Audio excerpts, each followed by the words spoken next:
Good afternoon and welcome to Bigfoot and Company. This is Dr. John Stamey, and it's wonderful to be here with everyone today. First of all, I want to say hello to my co-host, Matthew Delph, from somewhere between Tennessee and Kentucky, most likely southwestern Virginia. Matt, how are you doing today? I'm doing wonderful. Glad to be on here, as always. Yeah, we're always glad to have you and get to complain to you and everything, because what else can we do? Matt's more fun to complain to than anyone I've ever met, folks. So what can I say? First of all, I've got some shout-outs and some announcements. First of all, I was at the South Carolina Comic-Con this weekend promoting the Georgia Bigfoot Conference, and those folks are the nicest people in the world. They had about 35,000 people there. Everybody's excited about Bigfoot. I'm going to tell you that. Georgia Bigfoot Conference, April the 27th, Clayton, Georgia, at the Rabun County Civic Center, number one. The Cherokee Legends Comic-Con, finally we can announce that. That is going to be August the 24th and 25th, and on August the 25th, up there in Cherokee, Matthew Delph will be doing Bigfoot hunting and exploration in those beautiful mountains in Cherokee County, North Carolina. I mean, it just can't get any more fun. Now, I want to thank our new friend, Atlanta Expatriate Magazine, who shared our event, has been talking about us. Atlanta Expat Magazine and Caroline, you folks are so wonderful. Everybody go there, support them. They're going to be working with us on an event here coming up soon. So thanks to Atlanta Expat Magazine. They're great people. And check them out and say hello on behalf of us. Now, we got events coming up. First of all, March the 16th, Matt Delph and I and Angelia Shear will be at Exploration Bigfoot in Cherry Log, Georgia, because our buddy Lyle Blackburn will be there talking about his brand new book, Momo, The Curious Story of the Missouri Monster. And we just had Lyle on Scarycast this past Thursday night. It was a blast. Had a lot of our friends call in, had a great time. So please join us all in Cherry Log, Georgia this Saturday, March the 16th, as we listen and hang out with Lyle Blackburn. We'll hang out with him from like 1 to 4, and then he talks at 6 o'clock. So it's going to be a lot of fun. Then March the 29th, come to the Rabun County Public Library for Library After Dark. I will be talking about Bigfoot and Georgia Bigfoot, along with Marshall Masters, who's the king of Planet X and survivalism, and William Rodriguez will be talking about a lot of cool stuff, a lot of paranormal stuff that goes on in Rabun County, Georgia. So do not miss that. It'll be a Facebook Live if you can't be there. So we just got a lot of great things coming up. March the 16th, Cherry Log, Georgia, that will be the Lyle Blackburn Talk. March the 29th will be myself, Marshall Masters, and William Rodriguez at the Rabun County Public Library. And then, of course, coming up in April, the end of April, on the 27th, will be the Georgia Bigfoot Conference, Rabun County Civic Center, Clayton, Georgia. So we got a lot of great things coming on. And Matt, now that the weather has broken, are you able to get out and go hang out with Bigfoot finally?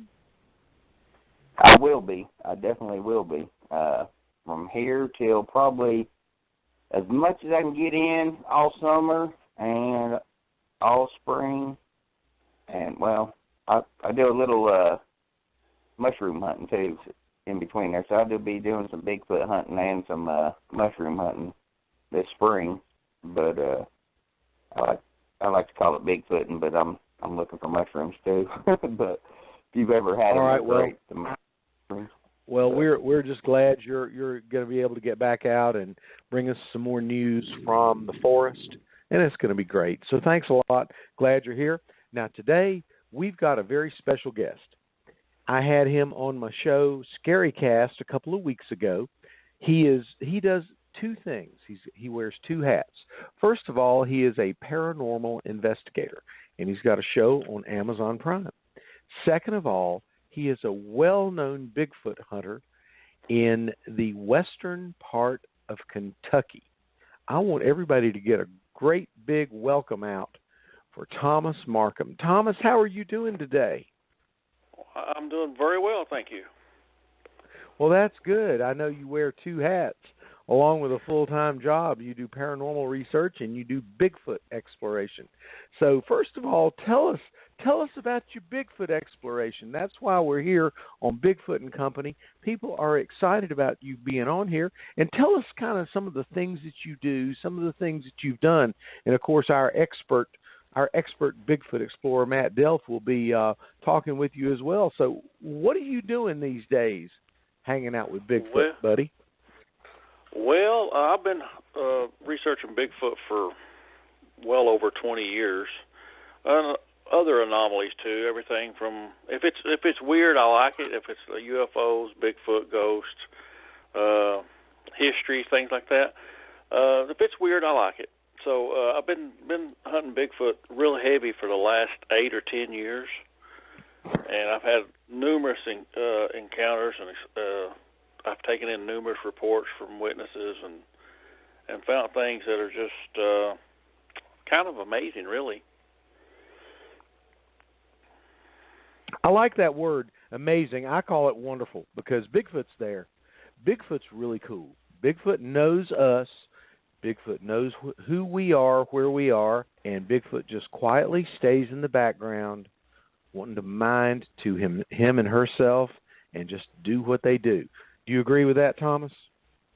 For the most part, yes, they do. They just kind of they are curious about us, and they do kind of keep an eye on us, but most of the time they're back away where you don't know it. Well, I certainly agree. And I want to ask you a question, because this is something that I don't really ask a lot of people, but I feel comfortable about asking you.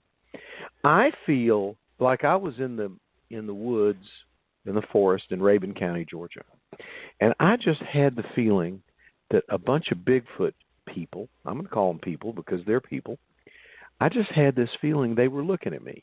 I could feel it. And it was a friendly feeling.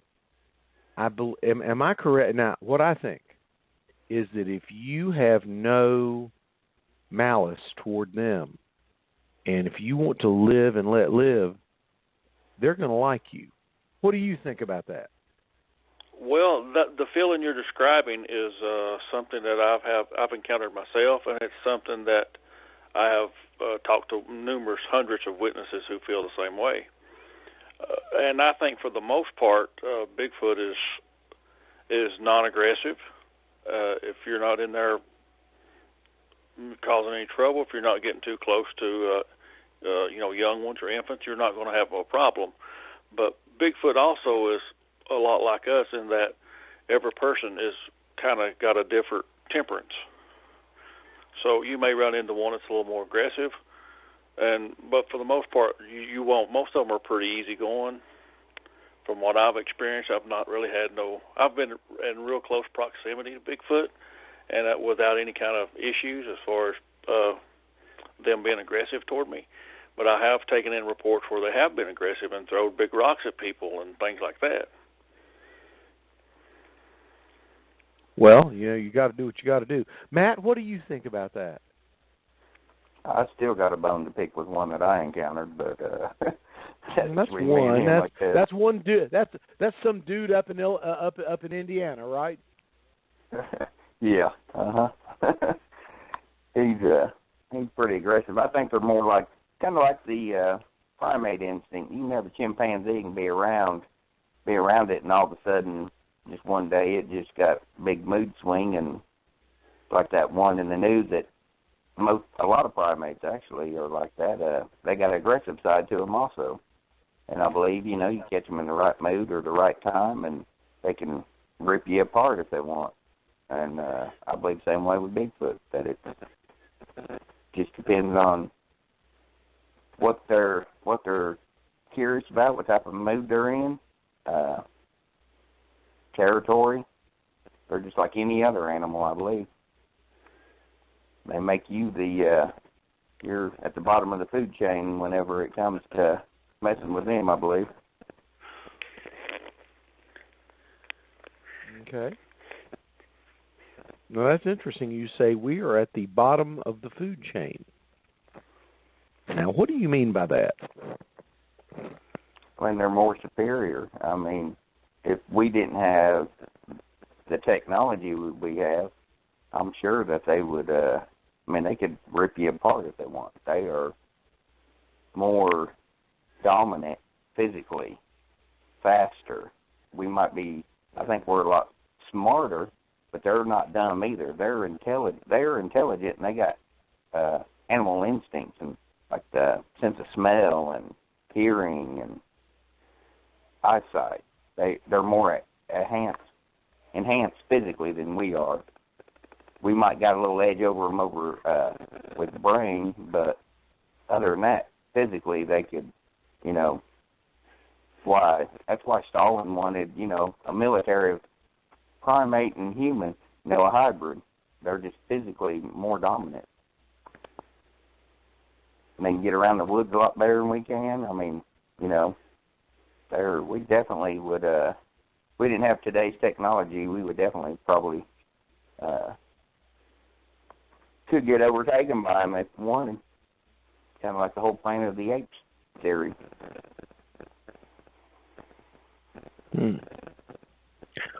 Well, you probably are right on that. Thomas, is that about what you think, or do you have kind of a different opinion of that? Well, no, if a Bigfoot decides to hurt you or whatever, there's not a whole lot we can do about it. I mean, for years I never did pack any kind of weaponry at all. I do pack a gun now, mostly for the bears and for the maybe some nefarious people you might run into. But if a Bigfoot wants to hurt you, it would have you before you even knew what happened. You couldn't overpower it. You couldn't get away from it. They're bigger than we are. Well, and to some extent, because I've now heard some stories of the smaller form of Bigfoot, which is 3.5 feet tall. Jen Cruz brought that up a couple of times. First of all, first on Scarycast, and then second on Scarycast when Al Blackburn was there. Have either of you guys seen the smaller 3.5 foot version of Bigfoot? I've not seen them, but I'm familiar somewhat with them. A good study on that is the Eskimo culture. They have a little people up there that's pretty fascinating if you kind of research that a little bit. Well, now when you mean the little people, what kind of little people are you talking about on that? I'm not familiar with what the Eskimo people have, but I'd like to know. Well, it's basically, from what I've read, what I've not studied in depth, but what I've seen on it is that they're kind of like a Bigfoot, but they're just kind of smaller, and they can either do something to help you or they can be kind of mean. And it's a real big part of their culture. Now, are we talking about the Eskimo primarily in Canada or primarily in Alaska, or is it both? I would imagine it was both, but what I had read and seen was from the Alaska. Oh, okay. Yeah, I know it gets cold, but I know it gets cold up there. So a lot. Yeah. So who knows? Who knows where do what? Not for me. I couldn't handle that cold, man. Yeah. Neither. I tell you what. Yeah, Matt, have you had any experience? Have you had any experience with those smaller Bigfoot? No, I've never experienced any. Just from report stuff, like with the little people, stuff like that. I've heard stories, but that's about as far as it's come with the little people. I don't know a whole lot about them. Just I've heard stuff here and there, but no sightings or reports or anything like that, especially here recently or within the past 10, 15 years of anything like that happening. I mean, I'm sure there probably are reports out there, but I haven't looked into it. That's the same here, too. I've not taken in any reports of little people here locally or anything like that. I mean, I've heard a few stories, but just old hand-me-down stuff from many, many years ago. Gotcha. Yeah, I'm not so familiar with them either. Yeah, well, that'll be. Pardon me, Matt. I'm sorry. I was going to say that. I guess because I haven't had any reports of them, so I mean I've never really looked into a whole lot of it. Just stories and stuff. But since I've never really had any reports, I've never really looked into it. Well, that's the same with dogman. For me, I've had very few dogman sightings in this general area. It's mostly Bigfoot or something like UFOs or something. But no, I've only had just a handful of dogman sightings in this general area.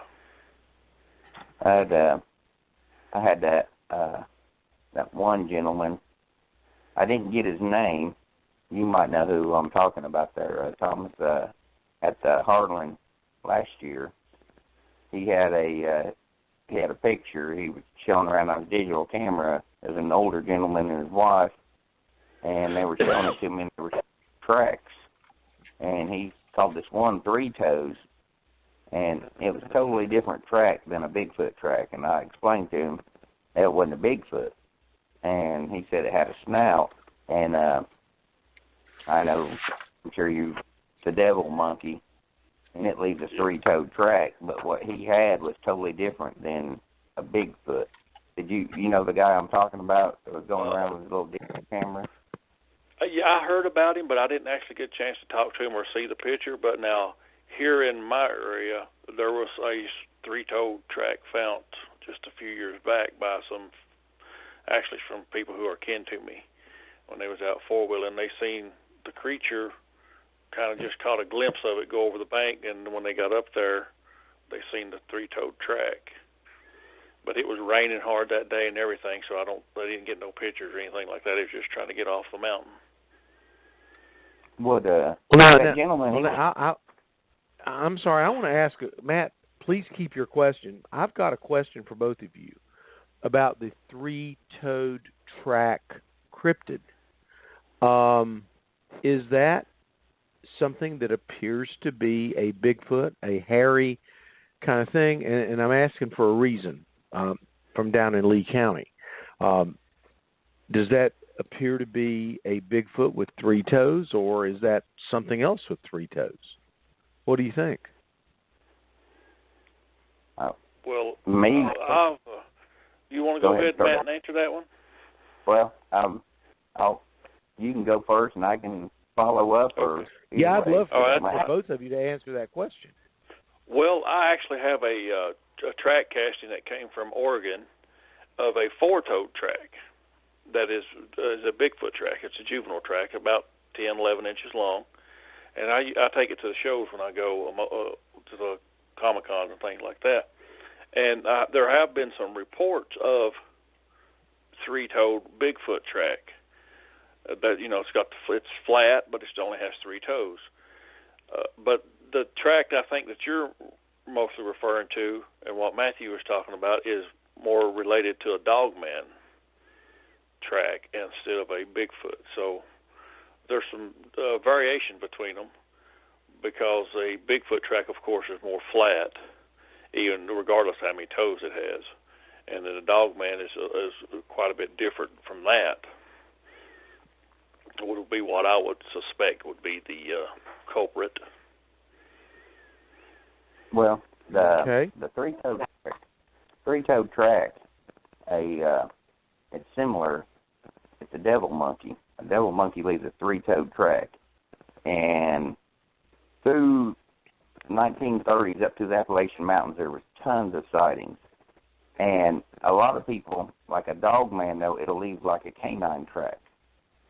The 3-toed one, though, the devil monkey, a lot of people misidentify it as a dogman because it has a snout like a baboon, and it's not real tall.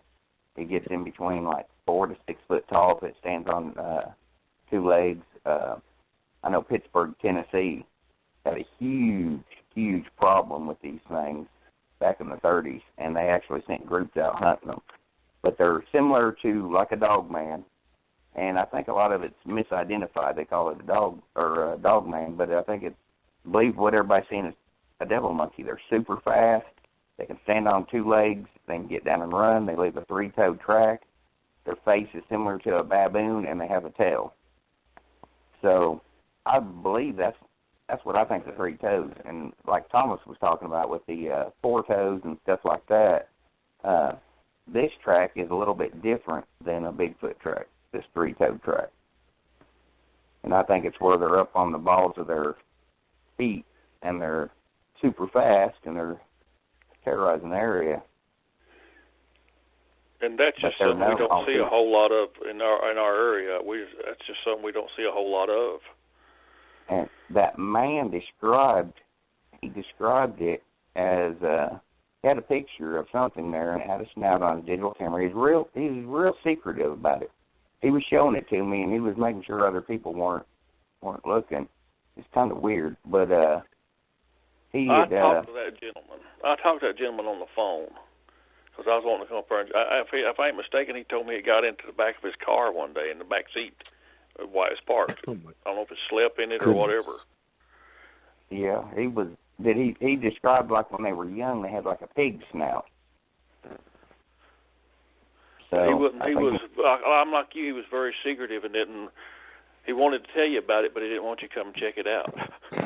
Well, he offered for me to come check it out, but I was busy at the time, and he said he didn't want any other people. He said if it's just me, and he'd come up and he was going to exchange information, but I wasn't there at the current time. I was doing something, and my mom gave him my phone number. I wish she would have got his, but I don't ever answer calls. I had his somewhere. I had his phone number somewhere, but I don't remember what I did with it. It's been probably a year or so now. Yeah, I'm kind of curious about what he's dealing with. Well, that's me. I would have liked to checked it out, but I'm thinking it might be. I think a lot of this dog man stuff like that. A lot of it is this devil monkey. It could be. It could be. Now I know we got a dog man report there from Harlan, and it was at the railroad crossing. But I mean, according to the witness, they got a real good look at it. You know, it was much larger and no tail and things like that. So, but definitely, I mean, that's something that both of those are something that we rarely have in this area. I noticed. Maybe not. I might have a surprise for you, gentlemen. I am sitting here looking at a drawing of a three-toed footprint made by a fellow who's an attorney in the Johnson City, Bristol, Kingsport area. He's very careful about. He actually gave me his name, his number, and his wife's cell phone number as well. I can contact them. But he said he saw something that looked kind of like a little bit of a miniature lizard man with hair all over it. And he and his friends saw the three-toed track, and he drew it for me. And I am sitting here looking at it right now. And I am beginning... yeah, they are. And I am beginning to wonder if there isn't another cryptid that's involved around here, that there is a lizard man. I mean, I can guarantee you it as much as I can guarantee the fact that we breathe oxygen. I can guarantee you there's a lizard man out there in Scapor Swamp. But I can guarantee you that there is something else. There is something that's not a lizard man and not a Bigfoot. And it is a cryptid, and it wanders around, and it's got three toes. Now, that's what I believe. I've had too many people tell me this, and I'm sitting here looking at the drawing by this fellow who's he's actually a well-known attorney in one of those major cities in the Mountain Empire, Johnson City, Bristol, Kingsport. Don't want to kind of single him out because he's actually probably on several billboards. But he said that, I could talk to him, and I've spoken with him about it. But I'm beginning to think that there is a third entity out there that's quite prevalent. That sounds that sounds like the tracks that were found in Hellier, Kentucky, which is just past Harlan a little ways over in Letcher County. I don't know if you've seen the series. It's on Amazon Prime about it. Now, it's a three-toed track, if you imagine a turtle that had its head out and its feet out and you stuck it upside down in the mud, that's kind of what the track looks like. And those are cryptids that are coming out, they say, come out of the old caves and coal mines up there. And that sounds like the track you're describing. Oh, wow. Well, what I know is that it is not, when you think of a Bigfoot track, you think of something that has a somewhat of a human look. It's got approximately 5 toes. They each make an indentation. They're a little bit oval in shape, and then there's something that's like the sole of a foot. So, in my opinion, when you think about Bigfoot tracks, you think about something that has a bit of a human look. Am I correct, Matt and Thomas? Yes. Yes. Well, this thing doesn't. This thing has more pointed toes and everything. So I don't know, but we'll see as we do more exploration. And what I'll say is that I hope that Thomas, that you can join us. You and Tony can both join us down at the Tennessee Bigfoot Conference in Kingsport, and I would bet you that I can get us out to that area where I've got not only 1 but 2 reports of these tracks. So Thomas, you think you can join us that last weekend in October down in Kingsport and be one of our guest speakers? I'm not 100% sure on that because I think my wife gets her vacation in, and I'll probably be out of town. Well, that's okay. We'll forgive you. We'll forgive you because it's your wife, okay? Yeah, don't make her mad. No. If Mama ain't happy, nobody happy. Or you could tell her that she's going to get to take a vacation to Kingsport, Tennessee. That may not work, but we can. You could always try, right? That's right. But have you watched Well, the series on Amazon called Hellier? I've heard about it. Have you, Matt?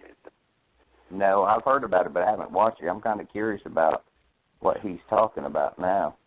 Well, I actually covered the story a few years back about that particular area where they'd found the tracks, and this guy actually moved out of his house. He was, if I remember the story correctly, he was a doctor in the town. He just had moved there and didn't stay a real long time because these creatures were coming around his house. And he had these pictures of these tracks and such. And he ended up moving away and leaving the house. But before he left, he actually contacted these researchers, and they actually came to the town. The series is pretty good. It's like 8 or 9 episodes or something, maybe 10. And toward the end, it gets a little bit. They go off in some other directions, maybe. But overall, it's real good. That kind of leads me to a question. And that's not very far from us. No, that kind of leads me to, Keith, what are your thoughts on Bigfoot? Are you know how we've got the woo side, the flesh and blood. I always use scientific approach, flesh and blood, but I keep an open mind. I've come across other things. But I keep an open mind about it, but my 20-some odd years of doing Bigfoot research, I've not had anything I thought was paranormal or woo in association with Bigfoot. Now, Bigfoot is reported to use infrasound, but we have no other animals actually use this as well, so that wouldn't be, while that's not paranormal, this wouldn't be shocking if Bigfoot did it as well. But my thoughts is flesh and blood from what I've experienced, but I do keep an open mind about it just in case. Yep, same here. It's kind of makes you wonder, like a fox can, so many feet under snow, they can detect a mouse, and it's kind of, they can get that vibe straight down there. It kind of makes you wonder, like with a bat, what if Bigfoot's got some of these capabilities? Right. Even though they're unusual, that don't mean they're paranormal or something. Exactly. It's just something we don't understand. Exactly. Yep. Totally agree. That's like eye shine. That's one thing I've been looking into a lot here lately. On eye shine, everything has eye shine except for humans. Squirrels, I don't think do. Pigs, I think kangaroos don't. but most of your animals all have eye shine except for, like I said, squirrels, pigs, kangaroos, humans, and 80% of primates, if not more, don't have eye shine. So it kind of makes you wonder, where Bigfoot falls in this, because I've heard a lot of reports with eye shine on Bigfoot. Well, yeah, to me, I've seen quite a few videos, and I heard people describe eye shine, and which has been an old-time coon hunter. I've seen a lot of eye shine up in trees, coons and things like that. So I know it's easy to be fooled if you don't know what you're looking at. If you're kind of unfamiliar. A lot of owls. I think I've seen a lot of pictures that people claim to be Bigfoot, but it's an owl eye shine. Yeah. But I'm kind of curious, if they're nocturnal animal, then I'm sure they're going to have some sort of eye shine. But where does that classify them at DNA-wise, Because no humans don't have it, and a very small portion of primates, your biggest majority of primates, don't have eye shine. So it kind of makes you wonder, if they do have eye shine, where do they fall in DNA-wise? And I don't know why. I'm sorry? I said that's an interesting thought about that. I hadn't really thought about it in that much detail. Because, which I know, I do like to get out at night some for Bigfoot, but I mostly like to go daytime, because if you go at night, a lot of times you'll miss a lot of things if you're not careful, because it's dark, of course. Very true. Very true. I mean, unless you're the she squatchers, and the she squatchers can find things 24 hours a day, right, Matt? Yeah. Yep. Definitely. I'm sorry. I just had to interject that. Shout out, of course, to Jen, Jenna, and Tammy, the she squatchers. Shout out to them. They're great. Please continue, gentlemen. I was just being a fanboy. It was glad you mentioned that, because I went out with them, and we went during the day, and then later that night we went back to the same location, and we got something on the FLIR. Don't know what it is.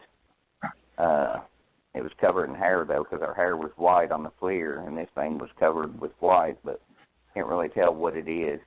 So, of course, I'm the type of person, I won't say it's Bigfoot unless I throw out everything that else is possible. But we did pick up something. Don't know what it was, but we picked up something. Well, a lot of times people go out at night and they don't have a FLIR or anything like that. They just got a few lights and some recorders or something like that. And you're going to miss a lot if you're not, unless you really have some kind of major activity or howls or something like that. You're going to miss a lot of possible tracks and structures and things like that. Very true. That's why I try to go during the day. I've done nighttime. I've done a little bit of both. But you can see a lot better during the daytime and see, what you're looking at, and you'll miss a lot. And if you don't believe in Bigfoot and you're out in the woods, you'll walk right past stuff that you have no clue was even Bigfoot related. Yep, that's for sure. I know people. Well, they're hunters. They've been hunting, most of their life, and they say, "Well, I've never seen anything like a Bigfoot or tracks or nothing." Well, if you're not out there looking and understand what you're looking for, you're not going to find it unless it's just totally obvious right in your face. Exactly. That's my whole point was, like, I had no clue what this thing was whenever I used to hunt continuously, because I didn't even believe in Bigfoot. So I didn't look for Bigfoot. Didn't look for signs of it. Didn't even cross your mind? No. Didn't even look for Sasquatch signs. I was hunting deer. I was looking for deer signs.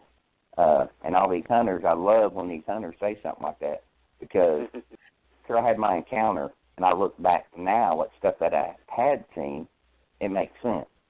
I'm like, but these hunters will say, well, I've hunted 20 to 30 years. I've never seen nothing.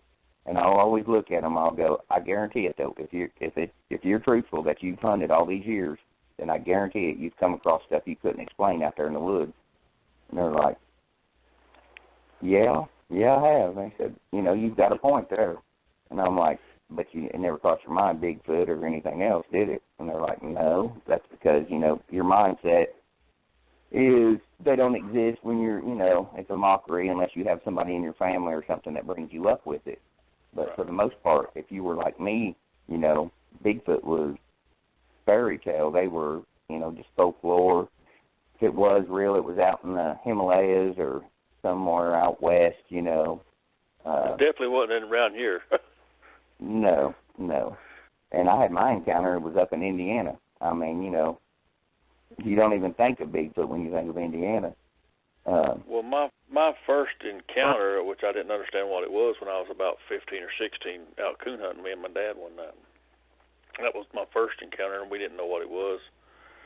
But, years later, of course, I figured out, what it was.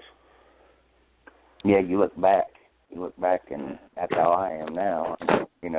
We were up in that area up there in Indiana. Of course, it was out in the middle of nowhere, and you've got the Wabash River and the Tippecanoe River. They meet there, and we lived on that old creek, Sugar Creek, with hundreds of acres around us, that nobody goes out in, does nothing with, and we live like right in the middle of it. And all these things, like my little sister was chased out of the woods, and the neighbor kid and stuff like that, and didn't ever imagine even it being a Bigfoot. They just said a monster, and we thought, yeah, okay, sure, something scared you, and that was it until, I actually seen this thing. And it opens your eyes. You look back then, and you're like, it explains a lot, once you have an encounter with it, and then what you thought was fairy or whatever becomes real, it makes sense.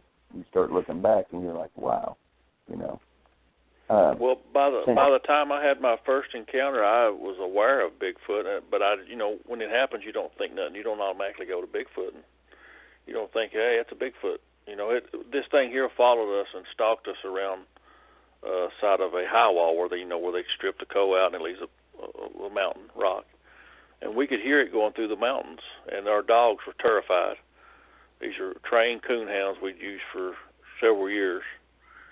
They were barking at it, scared barking at it, and they would come and get in between our legs, scared, shaking, and we could hear this thing moving through the mountains.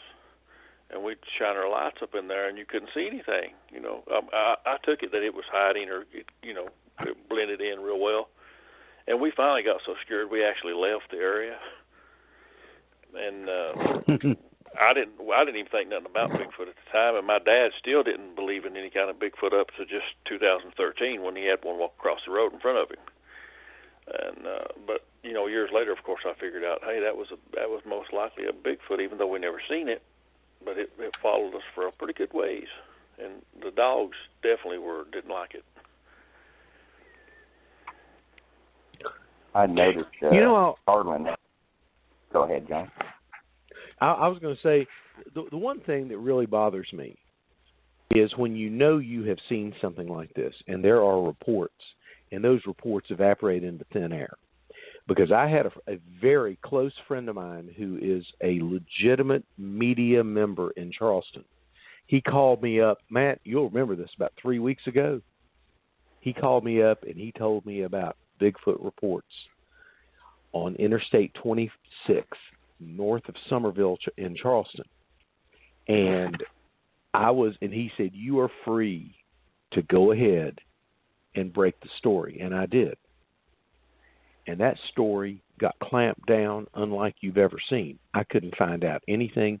He, as a member of the media and as a member of a major news organization, could not find out anything from the sheriff's department or anything.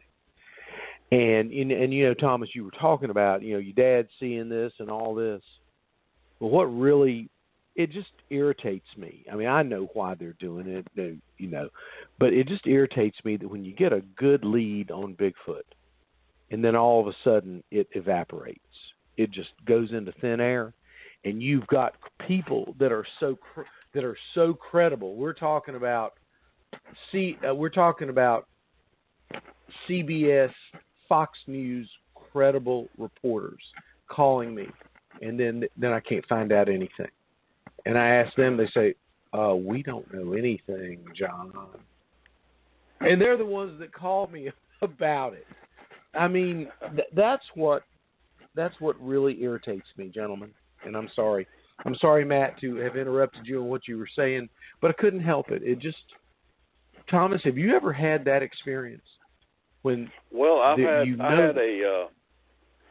had a witness who had called me. He had got my number, and he called me, and he told me this incredible story about that when he actually shot a Bigfoot, and he goes into detail who all came to his house afterwards, and how they told him not to talk about it. And he waited several years before he never told anybody but his wife. And he waited several years, and he contacted me. And it's a real emotional, when he's telling me, he becomes pretty emotional with it. And I heard from him once after that, and he told me he received a phone call again, and they told him that they'd known about our interview and that they would be in contact with him. And after that, I've not been able to get a hold of that man. And I don't know what happened. And he actually ran a business that should be doing very well at this point. And the email stopped working, telephone stopped working. So there's I have run into that where it seems like they're hushed up about it. Yep. I'm sorry now, Matt, after all that 6 minutes of banter about the hushing of a Bigfoot, please continue. I'm sorry, it just bothered me. And Matt, as my co-host, I hope you didn't mind me sharing that. No, I'm glad. But they'll cover up everything. I was down there researching. I know Thomas is pretty familiar with it. Remember the skunk ape in Campbell County there in 2003? Yes. I was down there and went in there, and I was doing some research, and they shut it down. They tried to say it was a little spider monkey, and then these people come in. It was all over the news and all over the media. Then when this guy come in, and he had a picture of the Florida skunk ape, and witnesses were saying that's what it was, and then all of a sudden it just wasn't on the news, no more reports. Nobody covered it again. I went down there, and the IGA down there had met up with this woman, and she had told me about how the sheriff of La Follette had told her they're a menace. They showed up at her house. They were a menace, that they were going to kill every single one of them, and for her to keep her animals inside.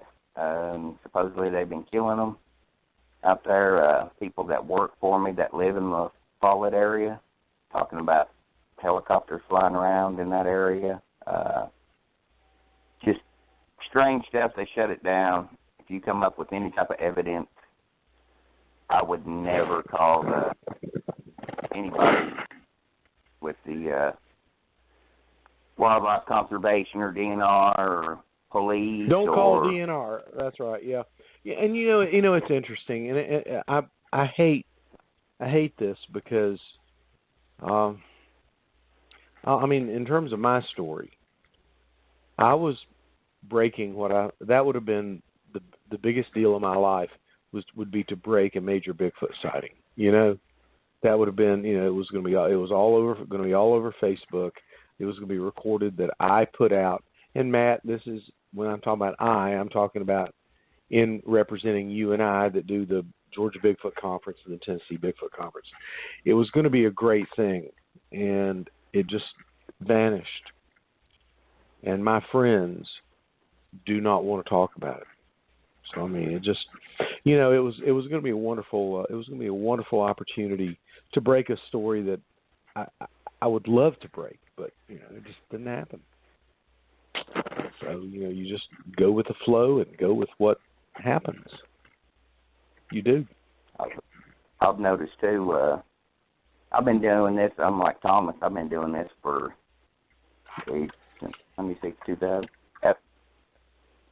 22 years, 23, and here lately, a lot of strange things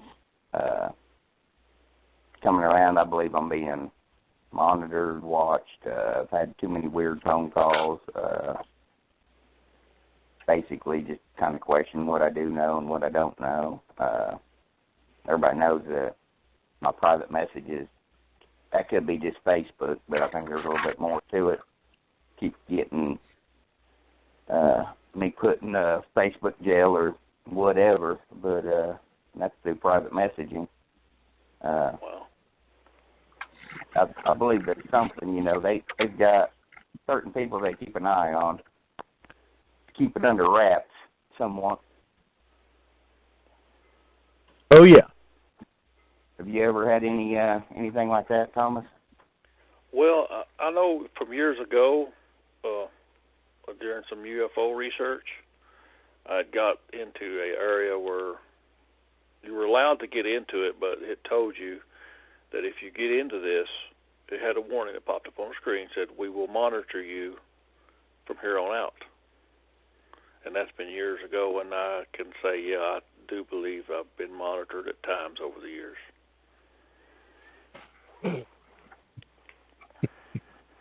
I keep getting a lot of phone calls, messages saying, "I'm so-and-so from such and such, and we'd like to talk to you about, your cryptid research." And basically, if I do talk to these people, it's usually about what I know, and they pose as something else. I believe they're just fishing for information on me. Could be.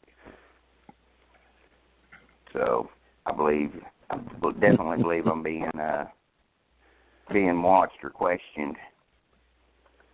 I was going to ask you, Thomas, okay, since I'm a transplant to this area, up here, right here at my house and stuff, have you had any report around, there's not a river or nothing like that, so I kind of, don't really look into a whole lot because I believe these things travel through waterways and through cave systems, but up here around like the Sand Cave or Hensley Settlement or White Rock area, have you had any reports of anything on this mountain right here with in that area, like the White Rocks or Hensley? That general area, not specifically right there, but near it, yes. I mean, if you'll look at our Bigfoot map, which is on our website, thecryptocrew.com, you can actually, it's an interactive map. You can scroll down and get closer into certain areas, and they're all marked where the Bigfoot sightings are. And I've had several in that mountain range area, and that's a beautiful place over in there. And it's an ideal place for something like a Bigfoot, But it lacks the major waterway. Yeah, it don't have a major waterway, but you got to think how soon could they? How quick could they travel to a waterway? They move, like you said earlier, they move a lot faster and much more nimble than us through the mountains. So. And I'm like you. I think they do use cave systems, and what some people may not understand. In our area, we've got a lot of cave systems. Yes. They're just literally all over the place. That talking about your website there. This is off the topic of Bigfoot, but I noticed that you had that. Story of the man getting lost in the cave, that Cujo's cave, overnight, and he got there was a ghost or whatever that was there, and had talked to him that night.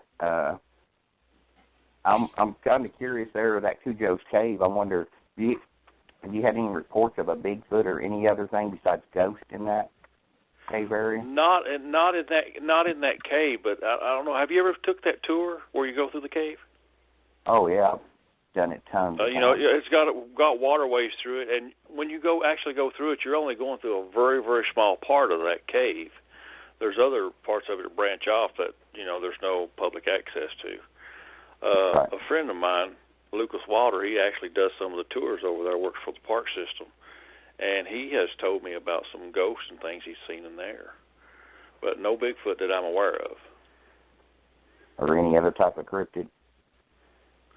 The only thing I've heard through there from them is from the ghosts. But now there's a cave. It was a cave in Morristown, Tennessee, that a lady contacted me, and she had actually saw a cryptid of some sort in there. And probably at some point or at some place, those caves probably connect somehow. So you never know. True. Yeah, that cave, we used to, when I was little, and we'd come down on vacation, every time we'd come down on vacation, we would always go to it, and you had to cross that busy highway there, and a lot of it's changed now since they put the tunnel in there, and they took all the lights out, and you have to go through there on flashlight now. You're not allowed to touch nothing, and before, you used to have to go through there, and they'd always tell the legend of Cujo. He had to rub his head, his bullet wounds. They had that formation there, and they won't even show you where that is now in the tours. Now, the last time I went, they actually showed us where the formation was, or where they thought, you know, where he supposed to got trapped in there, and it made a human-like form. They showed us that, but that's been several years ago. Yeah, I never did go through that when I was a kid. We never did stop and go through that Cujo's Cavern. So just several years ago, me and my wife, my son went through it. We enjoyed it. Well, see, we had used to go then, and I liked it a lot better then than I did now. But it was still nice going through it now, kind of reliving my childhood. Well, you know, there's a couple places in there that's pretty tight to get in. I'm a pretty good-sized guy, and you have to be able to get down pretty low. But once you get through it, you know, you can stand up normal. But there's a couple tight squeezes for big people like me. Yeah, there's. Hey, Thomas. Yeah, real quick. Tell us the story, because a lot of folks don't know this story about. And now, what is the name of the entity? Well, it was a person. It's Cujo's Caverns is what the original book was called. I can't remember what they call it. Gap Cave now, I think is what it's called. But the original story was if I remember correctly, it's been a long time since I read it. I think it was a slave that had ran away and hid in the cave system and became lost. And there's some rock formation in there. Supposedly he kind of turned into stone. But now there's several reports of actual ghosts in there, some Civil War ghosts. If you've ever been in there, you can actually see where they've took the carbide lights and stuff and burnt dates and names into the top of the cavern. And there have been reports of seeing soldiers in there, which is kind of interesting. Okay. Yeah, thank you. I was going to say that story that I was talking about, this LMU student got locked in the cave overnight. And I remember that one too. Yeah, the slave had come to him, and he told him he couldn't hide. He said, "What are you doing in my cave?" He said, "There ain't no use in hiding. I can still see you or something." And then he sat down with him and told him the story about his past. And then when come morning time and they opened up the cave, that kid or man, whatever he was, he come flying out of there because he was ready to get out of there, of course, by that time.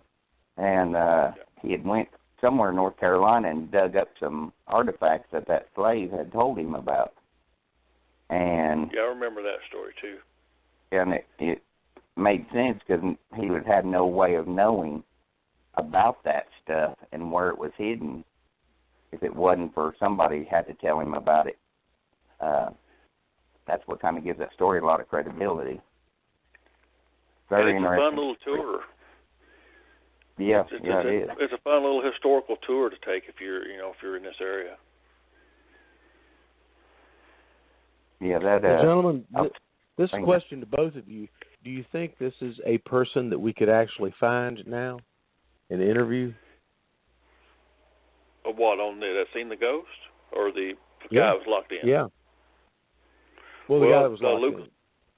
well, I don't know about the guy that's locked in, but now Lucas Wilder would talk to you, I'm sure.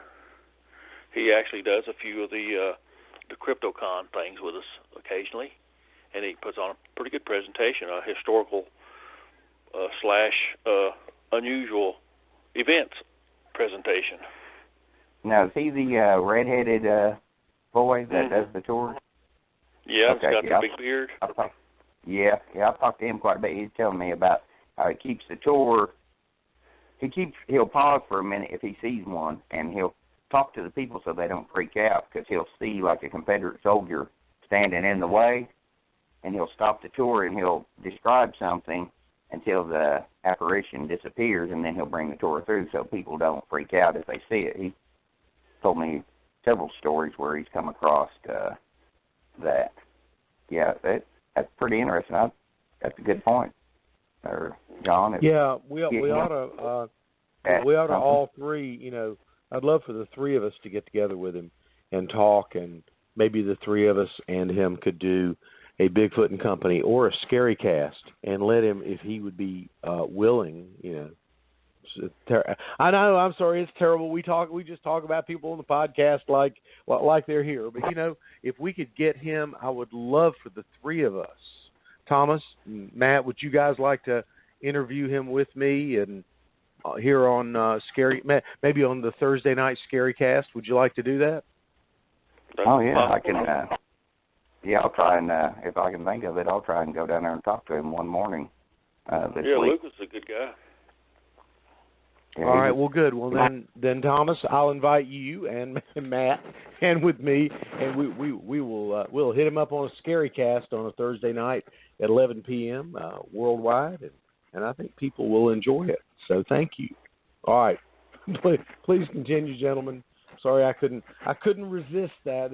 I'm sorry. This is just old home week here. We just got people we love here, so right, Thomas and Matt. We just do whatever we have to do to make this great tradition of Bigfoot and what people call paranormal, which is very real. Actually, it just irritates me. But anyway, all right. I'll shut up and let the two Bigfoot dudes keep talking. Well, I mean, there's a lot more than just big. There's a lot more than just Bigfoot. Big with a lot, so a whole lot. They all kind of go hand in hand. Yeah. Well, it does. What are your theories, Thomas, on the? Have you ever seen any lights or anything like that associated with Bigfoot? Well, I'm not necessarily associated with Bigfoot, but that was my first probably interest in weird stuff was UFOs, because when I was young, I'm talking about probably 8, 10-year-old, I'd seen some unusual lights in the sky. And that was probably my first interest in weird stuff. And then from that it went to ghosts, and then eventually it got into Bigfoot. But I've never seen any unusual lights that I thought was associated with Bigfoot. I know a lot of times seems to be a correlation between UFO sightings and Bigfoot sightings, that they're in the same area, but that could possibly be due to what's under the ground there, what kind of rock formations are in there, and things like that. Yeah, that produce like different gases and. Well, that could be a resource there that they both use. Oh well, yeah, I didn't think about that. That's a good point. See, I don't know a whole lot about the whole UFO stuff.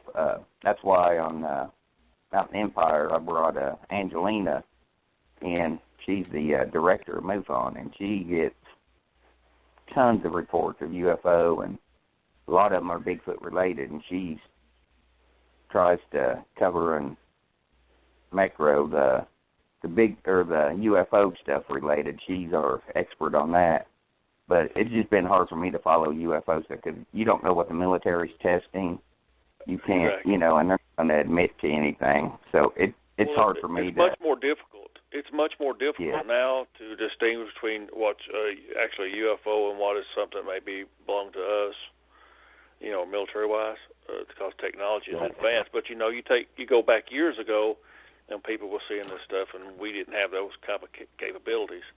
A few years ago, I saw something that I couldn't explain. I was actually out Bigfoot hunting is what I was doing, looking for tracks. And as I was coming home, I seen this. It almost looked like a ball in the sky, a silver ball.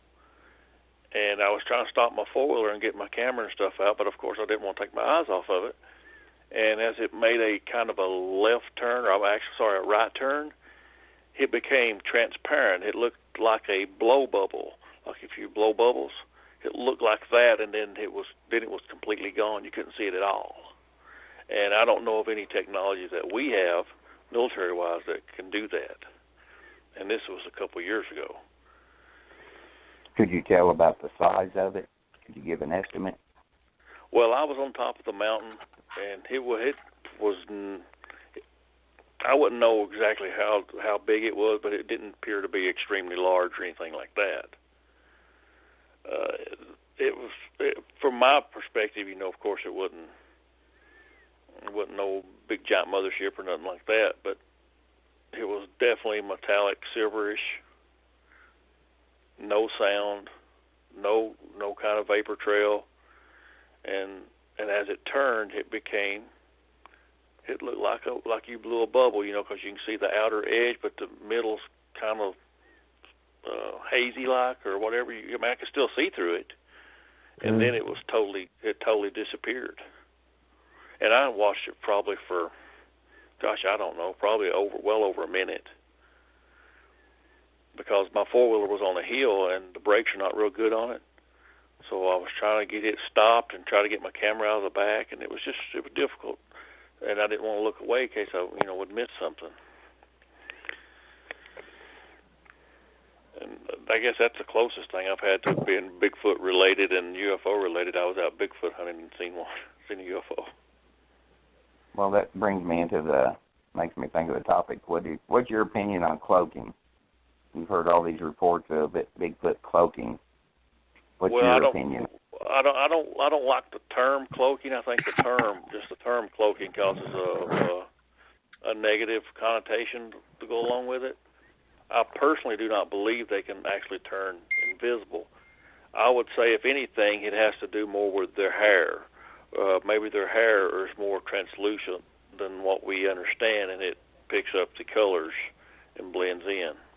But as far as cloaking and mind speak and all that, I've never experienced any of that. Okay, that's same with me. But like you said, the hair might camouflage it in a little better. I'm colorblind, so it's hard for me anyhow to determine, especially when it starts getting dusk. It's really hard to make out things. But now, yeah, predominantly here in our area, most of the reports I get here in our area are of black Bigfoot. The ones I've seen personally was dark as a chunk of coal. But I've also taken in some reports of some brownish red ones, and I've actually taken in a few reports of white ones in this general area. Well, what was your explain some of your sightings that you've seen with Bigfoot? Well, I watched a very large Bigfoot. It was on a lightly snowy day, just a little skip of snow on the ground. It might have been flurrying a little bit, and I'd watched a Bigfoot step between two trees. I think it's a red oak, and I'm not sure what the other tree is. And it stepped in between these two trees, and I didn't realize how big it was. I could tell it was large. I seen its whole back, its hips. I seen its leg, its calf muscles as it walked through, and I'm talking. This is less than probably There's nothing that's obstructing my view. This is probably roughly 75, 80 yards away. And I would say this Bigfoot was probably around 9 to 10 foot tall. And it was actually right here where I live at. But what is interesting about it is that in 2013, I got a neighbor who walks the road for exercise. Sometimes he goes in the morning, sometimes he goes in the evening. Well, he had seen a Bigfoot across the road right here below my house, less than a quarter of a mile. And he came and told me about an hour later. I actually went and investigated right where he was talking about, and I talked to some people who live nearby, and they kept their dog food out in one of those snap containers like you buy at Walmart, a tub. And they told me they'd seen something black getting in the tub and getting the dog food, but they thought it was probably just a bear. Well, as I investigated that, I actually found some stick formations where they made the giant X's and things like that, but I never could actually find any track because it's real hard. It's next to a creek bed. Well, fast forward a little bit. I had some neighbors here living beside me. They both sadly passed away now. And at the time, I did some computer repair. Well, one of them come down and brought me his computer to work on, and he told me, he says, there's something coming behind the house, and I don't think it's a bear. I said, well, do you think it could be maybe a Bigfoot? He said, well, I just don't think it's a bear. It's just too big. Well, come to find out, I went up there and looked around and actually found tracks and everything in behind his house. But they had an old dog there, old bird dog. It didn't hardly have any teeth. It was fed well, but it seemed like it was real skinny. And I believe that Bigfoot was coming and taking that dog's food. Well, this is all within maybe a quarter-mile circle, all this is. And you fast forward maybe just another year above that, before that, or after that, rather. And that's when I saw this big one step through these trees right here in front of my house.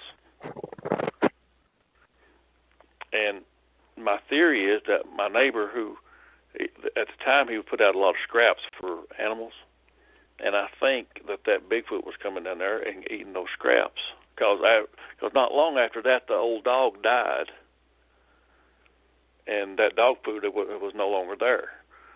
So I think it actually moved over to the next neighbor's house and started eating some of these scraps he was throwing out, and that's how come I seen it. I've heard a lot of reports that they eat dog food. Okay, now, here's another question. I've been pretty close to a bear.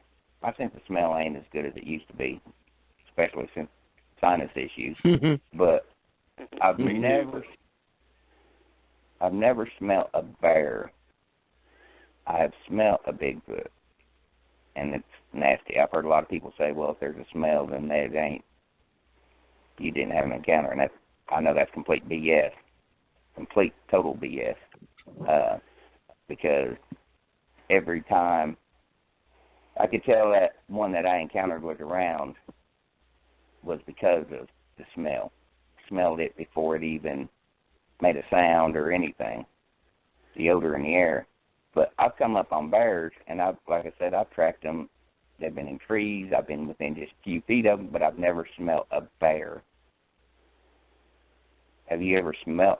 Because a lot of people say, oh, that's just a bear you're smelling. But I've never smelled a bear. Well, with an odor like I have. I ginseng a lot.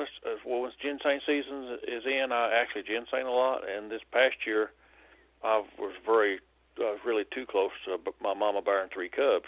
I was down digging ginseng. I stood up, and I heard something coming through the woods, and she ran right on me within just a few feet, which was kind of scary. But I have smelled a bear before, but it was only after it had been like it was real moist of the morning, and they do kind of stink. But now, as far as Bigfoot, I've never been around a real strong stench of a Bigfoot. I have smelled things that I didn't recognize that I know was probably not a bear, but it wasn't strong enough for me to say, hey, I think this might be a Bigfoot. It was very, very, just a very light, bad smell. But I've taken in reports where people have really smelled a Bigfoot strongly, and then I've taken a bunch more where they didn't smell anything.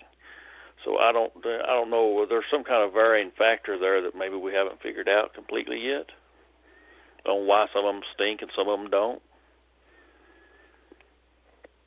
But see, up there, anytime it was around, it was an odor, and it was strong. It come through the air. I could smell it. But of course, it's flat up there, so you got stronger winds.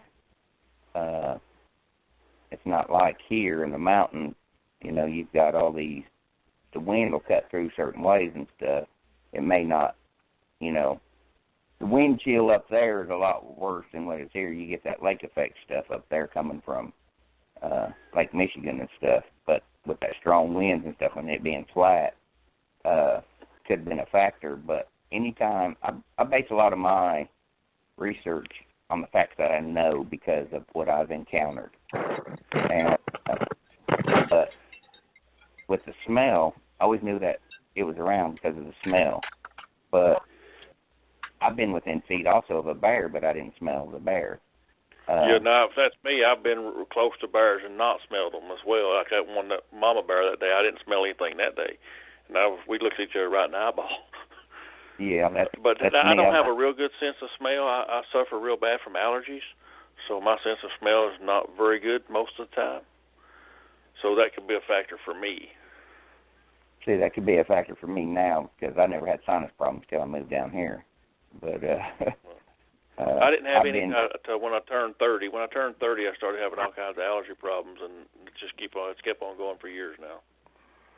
I think there's something for me that grows on the other side of the Ohio River because anytime I come down here on vacation, I'd always have problems. And then whenever I moved down here, I got my first sinus infection within the first month and a half. Yeah.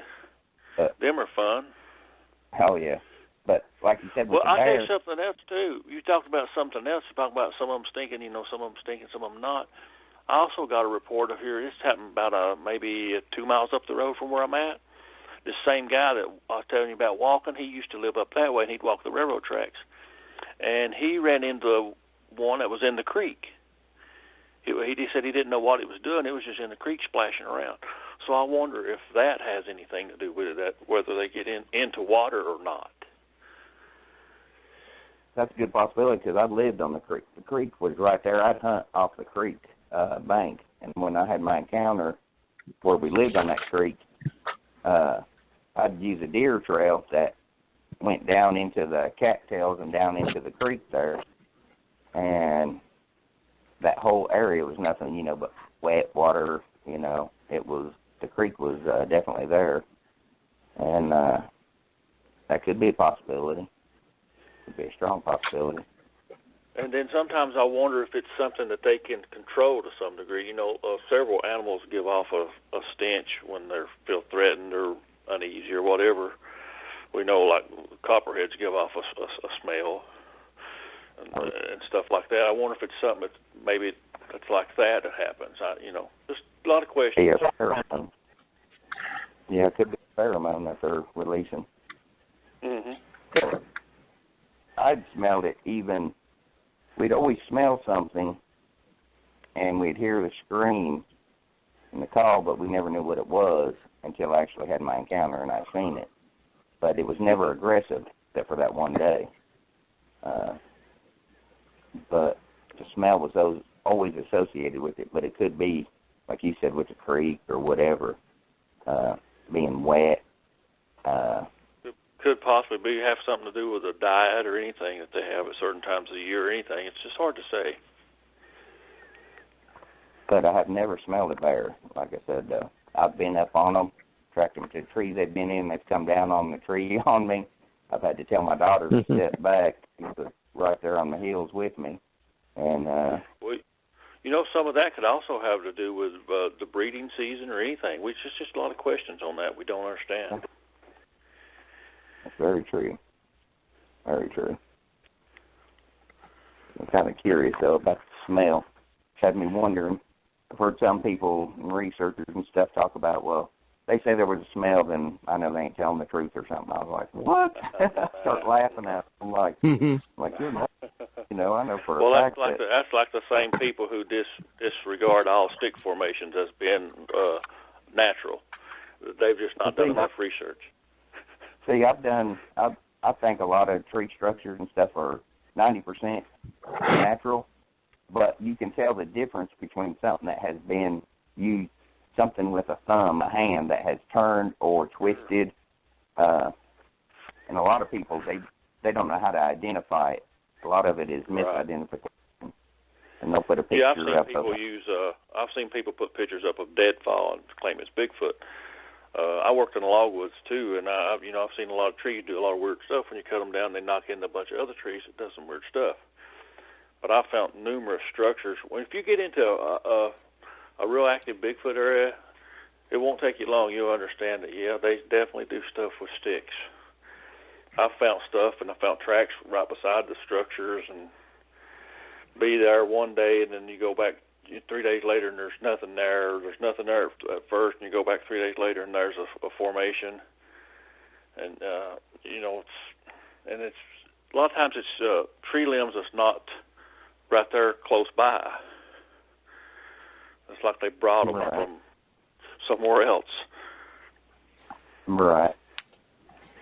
The tree structure stuff, a lot of that is you have to know what you're looking at. A lot of people, like I said, they just anything every dark spot's a Bigfoot.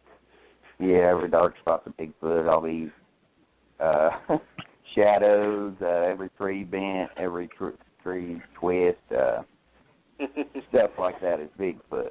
But I think a lot of that's just a lack of experience.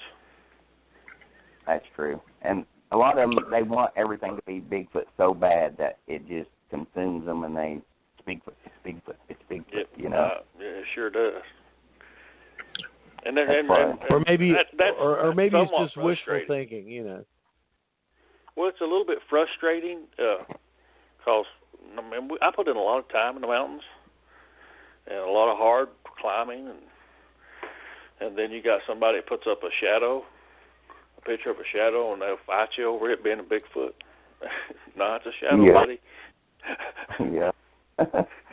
Yep, exactly. Yeah, it's the whole thing. Like with me, whenever I first had when I see my encounter, it made me. First thing I started doing was I took wildlife conservation courses. I took tracking courses. I had to weed out everything, and that's your big key when you're out in the woods. You have got to know the wilderness and its surroundings, so you can identify what is what out there. And a lot of people I get a lot of questions from people who are maybe wanting to get into Bigfooting, and I tell them, well, you need to learn the animals that are in your area. You need to learn what all kinds they are, their tracks and things like that. You got to know what's in your area to rule out. You know, if you do see something or find something, you know, hey, well, this is a track of a bear. But a lot of times people don't do that. They don't educate themselves about what's in their area. Yep, I agree. That's like a lot of people talking about. Well, black bears don't hibernate around here. They don't, and black bears in general don't hibernate. But in late January to February, they do go into a sleep mode, and late January, early February is when they're giving birth to their little ones. Correct.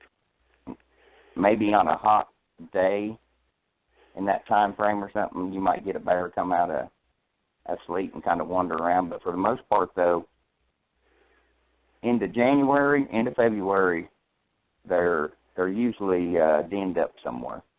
They're not that active at all. And a lot of people are like, well, they don't even they do. I don't consider it hibernation. It's just where they're denning up, but they're not that active. A lot of it depends on the temperatures. Exactly. A hot day. If it stays warm for several days, they're coming. They're coming out. If it stays warm for several days, they're going to come out. Yep. But I'm like you. Some people think in September they go into the cave and they don't come back out to spring. No, that's not true. Exactly. exactly. It's only just a short time. It's usually right around whenever, right around when the mothers are giving birth, and it's usually about January into early February is when they're least out. They're actually out right now. I know they're out right now because we got one here that's coming in front of my house. He got down in the garbage just a couple of days ago. Yeah, but before that, he was somewhere else. I was getting ready to say, yeah, they should be out by now anyhow, for sure. Yeah. They're stirring around a little bit now. But, right now there's not much food source for them, so they have to kind of get in the garbage around houses if they're going to get in the garbage if they can. Exactly, yep. Any way they can find food, I mean, it'd be like this one here running around looks like a young one. I don't know if you've seen that picture, that one where I did a lot of research up around Norton area too. Had that big 794-pound bear hit by a car, the state record in Virginia. That's a big one for this area. Yeah, that was state record Virginia. That thing was humongous. And I researched in those woods. I've seen lots of bear tracks and stuff all through there. And now it kind of makes me, I'm sure it's got some offspring that's probably about the same size. Well, now, last year, I went out ginseing 2 days in a row, I think. It might have been 2 out of 3 days. And in those 2 days, I seen 9 bear in 2 days. And they tell us we only got a very small population around here, but it just don't match up with what we're seeing. No, there's a lot. Actually, the bear population is really it's really growing. I don't know if you've seen those pictures I put from Middlesboro. They had one running through the Big Lots parking lot. Now see, that's in our county. That is actually in our county, and they estimate we only have, I think, 200 or 300 bears in the whole county, and there's no way we got more than that. Yeah. I think there was probably 5 or 6 right there at the dumpsters at Fondue Mountain there in Bell County. Fondee's that. Yep. Yeah, that's a fun little trip going across through there if it's snowy. Yeah, I'd say so.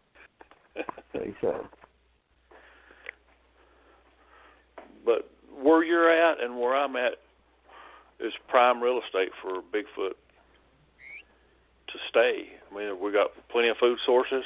We got plenty of area where there's no people, plenty of water sources, plenty of caves. So we're in a prime location. That is true. I usually like around rivers and lakes and streams, but that's why I was kind of curious about up here, because there's not a major river or anything up here around the sand cave and stuff. I mean, there's springs like the waterfall that comes off the sand cave there, but right. Little streams, stuff like that, but no major, big type. That's a pretty area up in there. Oh yeah, definitely pretty. I enjoy going up in there. And there's once you get off the road and stuff, you go a pretty long ways. You can't. There's nothing but mountains. Yep. Yeah, there is. There definitely is. Dr. John, you still see, what is it? Is it May? Yeah. I believe Dr. John, he'll be coming around this area here in May. We'll have to show him around some of the area. Definitely.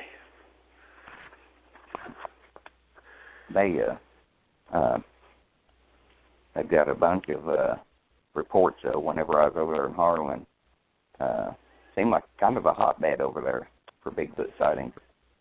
There's several locations that seem to be pretty active, have sightings pretty often. But I'm sure you run into it too. I get witnesses who will tell me there's what they saw, but they don't want it published. They don't want nobody else to know. don't use my name, don't tell nobody. I'll tell you, but don't you tell nobody else. I mean, I run into that quite often. I'm pretty sure I'd say you do too, don't you? Oh, yeah. That's why I love, like, these conferences and stuff that I do. I love these conferences just for the major fact that people come up to me, witnesses, and they get it off their chest what they've seen. And these are, you know, like I said, pharmacists, lawyers. I mean, they're smart people. They're highly intelligent. They know they've seen something, but they don't want to tell people because of fear of ridicule. And Dr. John's come across quite a few of them, too, that will come up to him and tell him stories that they normally won't tell other people.